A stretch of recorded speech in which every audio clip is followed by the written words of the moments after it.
Well, that's unfortunate. Looks like it pushed live before Christine got here. She'll be here in a minute. Hang tight. Oh, my lighting's not too weird here. I'm in a gazebo. Come on, Evans. Get here. I feel like an idiot doing this by myself. God, I do not like content by myself. Oh, thank God she's here. I'm just on time. You're right on time, and I pushed the start stream too early accidentally, and I was trying to click on you, and so I've been talking to myself for 30 seconds, and it's the worst thing Sitting in the here world. panicking. I hate it so much. Thank you for joining me and being on time, Evans. Always. Yeah, what's up with you? Not much. I mean, I feel like I've just been going this week. I just have a couple programs that I'm trying to like turn on their heads a little bit, which is really fun. Love that, just cleaning them up and making them go. But a lot of that is responding to influencers who only want paid, but then don't share their rates, and which is wild. I had one say, I was like, can I get your rates and your, demographics, like your media kit and all that? And they're like, just go look at my Instagram. And I'm like, that's not helpful. Okay. What a joy to work with. Seriously. But then I had a couple who were like so gracious and so thoughtful in their responses, just like really interested. I love the story. I am kind of prioritizing paid, but I'd love to know more. Like, that's a great response. And even if you are prioritizing paid, like send your rates because there might be opportunities in the future, but like be nice about it. Yeah. I ran into something interesting this week. What I like to call a look fluencer, who's somebody who's not in like doing sexy things, but like fashion and just very she built a following on looking good in front of Yeah. a camera, right?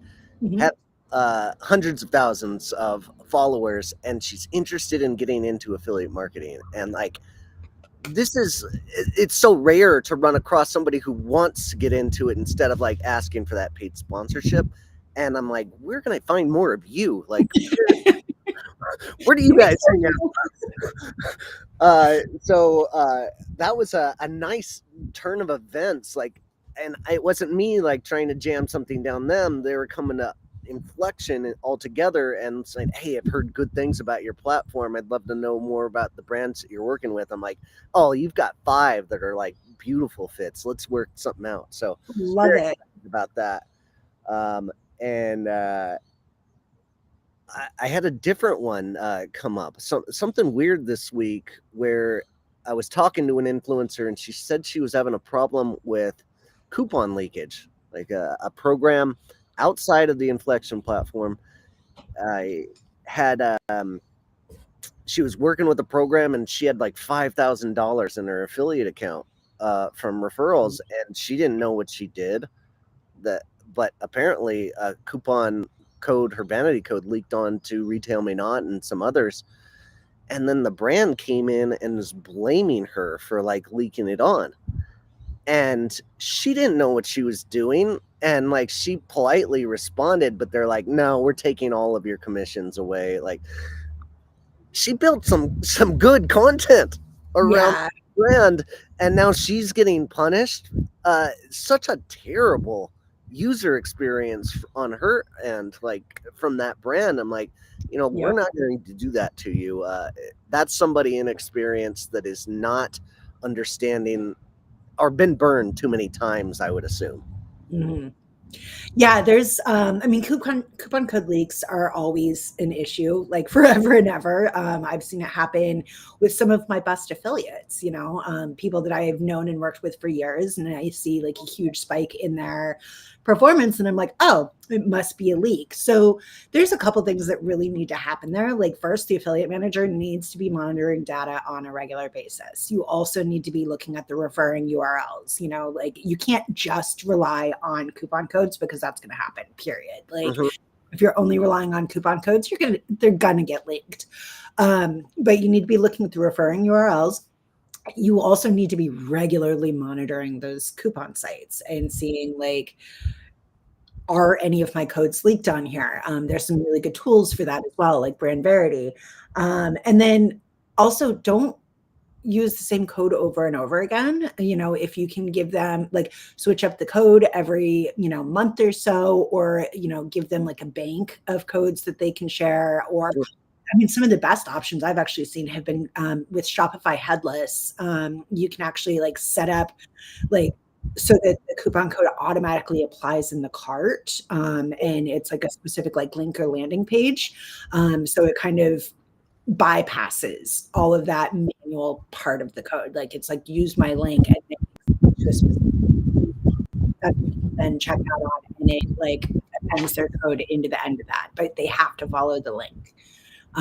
So yeah, I mean, that's really unfortunate. And I hate when brands punish the affiliate for it, because it's not their fault. I mean, in some cases it might be, but then it's somebody you don't really want to work with anyway.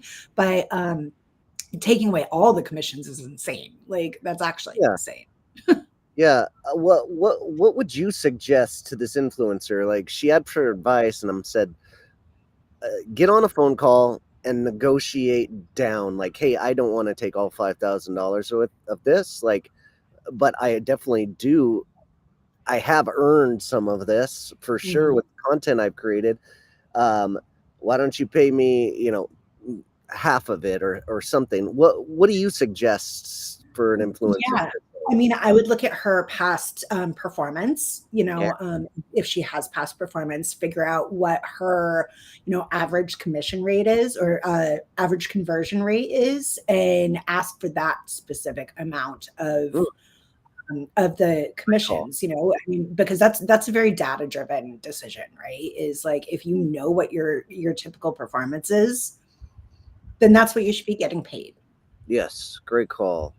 And from the brand side of things, we can look at spikes in conversion rate and notice that, hey, this code might have leaked. I look at transactions every day across all of my programs. Like, I am in the transaction detail in all of my programs to monitor for that specifically. Every affiliate manager should be doing that at least once a week, really fine tooth combing, because you might see other codes in there that you don't even realize are being, used. Like, that's a very important part of regular affiliate program management, is fine tooth combing the transactions. Yes, great call. And then another thing is, if a code does leak, are you a fan of just creating a new one for that influencer to switch out? Yeah. Okay. Yeah. And I mean, again, I suggest doing that on a regular basis, whether it's monthly or quarterly, kind of depending on their audience size, all of that, how prone to leakage it is. But yeah, I just, monitoring. So monitoring the coupon partners you have, monitoring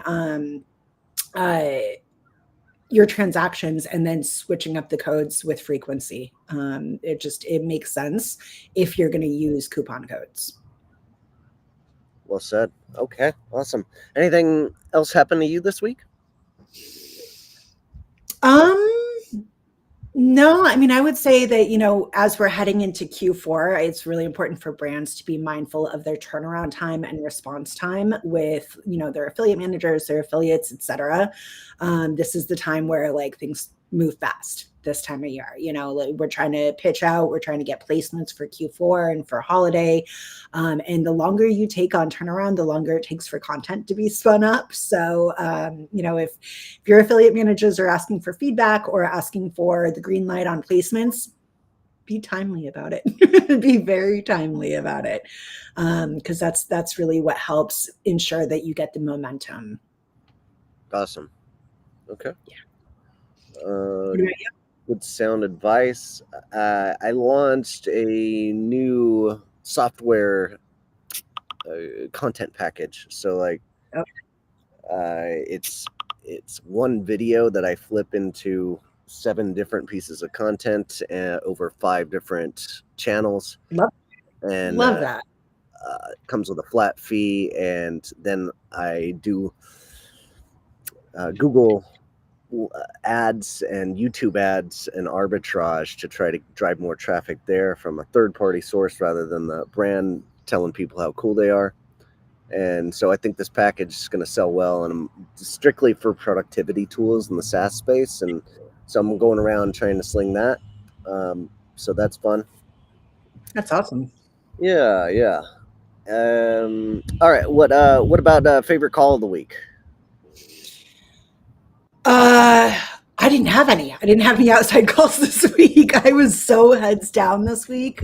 Just like grooving through all of the stuff that I've needed to groove through. As I mentioned, there's a couple programs that I'm like turning on their heads. So it's really been a lot of like nose to the grindstone this week, which I love. You know, that doesn't always happen for me. A lot of times it is very heavy on calls, and this week just hasn't been one of those weeks. So I've gotten a miraculous amount done. Nice. Oh, I Yeah. love weeks when people leave you alone. Yeah. It's kind of my favorite. I feel the storm coming for me next week, where this tons of calls are piling on, which is a good thing. But Yeah. this week I had a pretty chill week. But my favorite call this week was a dude named Steve Harward. He has an LLC creator for creators. Oh, So cool. it is helping creators save money on taxes by the work that they're doing in the creator space, Yeah. and it's super easy, step by step, and it's pretty brilliant model. Once they become users of the tool, they eventually just naturally become affiliates of the tool, and his Yeah. billing program is just monstrous. So I had a phone call, and we might do some things, but he's just one of those super charismatic guys that you can get along with pretty easily, and he's in the Amber Spears like crew of Mhm. fun people in the influencer space. So very excited about that and that Love that. opportunity. Love Yeah. that. Any big weekend plans? Just a little soccer, watching the kids soccer. Nice. Nothing special. Choring. Yeah, Yeah, we'll get some things done. You? good. Um, yeah, same. My sister-in-law is out of town, so I'm sure we'll pop up to Folsom to help with the kids. And, I I've got a couple projects around here. I just bought a new pantry for our kitchen, so I'm gonna assemble that. Make some sourdough bread, and You and Nick with your sourdough. it's like I'm obsessed right now. It's amazing. I just cooked like the best loaf that I've cooked yet, and so I'm like, ooh, unlocked. Sourdough nerds. All right. Nerds. Hey, it's called Nerd Out. I mean, come on. That's true. It's not sourdough nerd out, but we'll allow it. Well, Um, King Arthur Baking it has an affiliate program, so if anybody needs links, I can help with that. There, yeah, I just typed that. you should be adding some of that content into your regular flow for Yeah. Well, it's managed by Lab Six. The Garcias have their hands all over it. So yeah, but that's a good idea. You should sourdough. awesome. All right, that's it for this week. Keep on recruiting. We'll see you out there, folks. Take care. Bye.